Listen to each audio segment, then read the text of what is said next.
Sasabak ang Athlete Scholars ng National Academy of Sports sa palarong pambansa sa kauna-unahang pagkakataon mula nang maitatag ang nasabing institusyon noong 2020.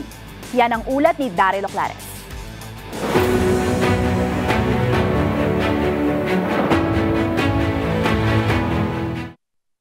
Lalahok bilang ika-18 delegado ngayong palarong pambansa 2024 ang National Academy of Sports na matatanda ang itinatag noong 2020 sa Capas Tarlac sa bisa ng Republic Act No. 11470.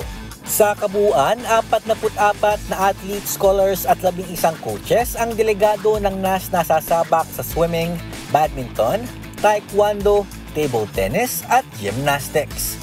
Isa na rito ang junior national team tanker na si Rihanna Chantel Coleman.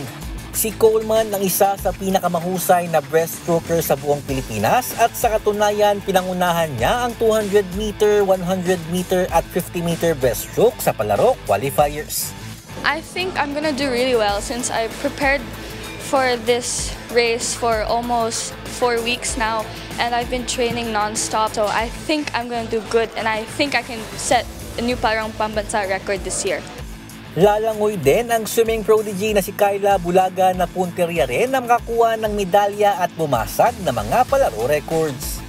My expectations are doing my best through my performance and getting all the personal best times and getting record at palarong pambansa and bring home the bacon. Ayon naman kay NAS Executive Director Josephine Joy Reyes, magandang oportunidad para sa paaralan na makalahok sa prestiyosong grassroots multi-sporting event. Very excited and looking forward for the performance of our student athletes. No? Itong mga to, they've been training online and of course now that they are doing face-to-face training.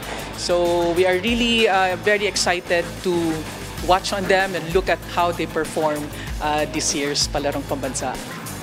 Bukas masusubukan ang National Sports Academy laban sa mga pinakamahusay na batang atleta sa buong Pilipinas. Mula rito sa Cebu City Sports Center, Daryl Oclares para sa Pambansang TV sa Bagong Pilipinas.